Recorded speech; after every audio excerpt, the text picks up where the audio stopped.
Located in New York City, by all accounts, he had a great profession. He was making good money in the United States, working there.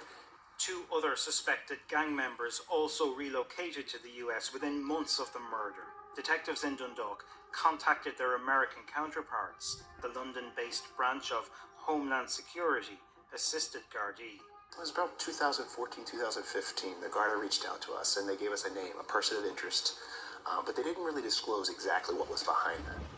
What we normally do in any investigation, we started running our records checks, and we determined that the person was in the United States illegally. And we advised the Garda that we could have this person removed, deported from the United States.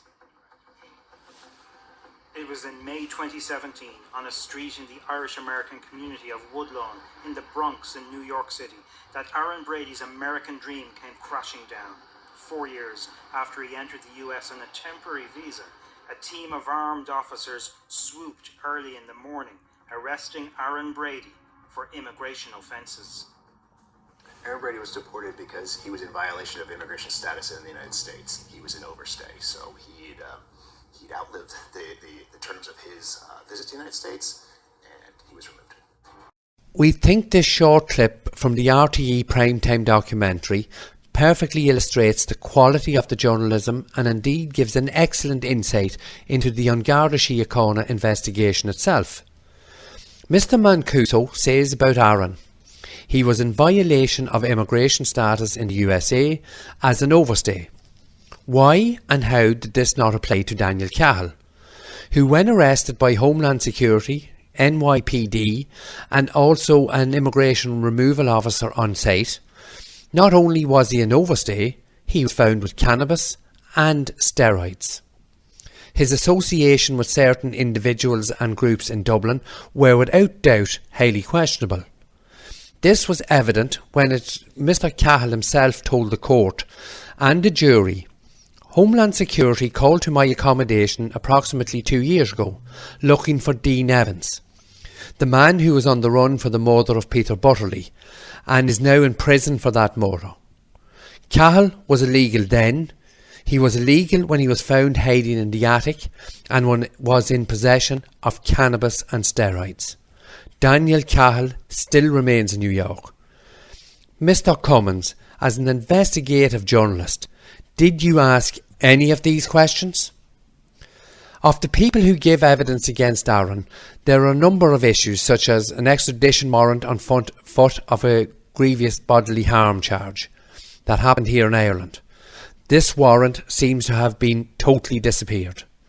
This same individual had other drug charges here in Ireland, and we believe drug charges in New York. He also had immigration issues.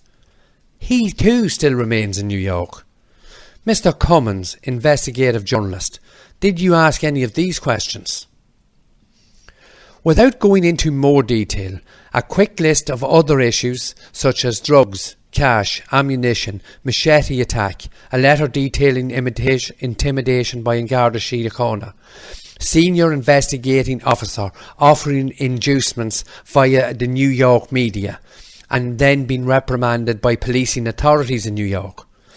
Mr Cummins, investigative journalist, did you ask any of these questions? Investigation into the murder of Adrian Donoghue continued, with Gardaí travelling to the US to make specific appeals to the Irish-American community.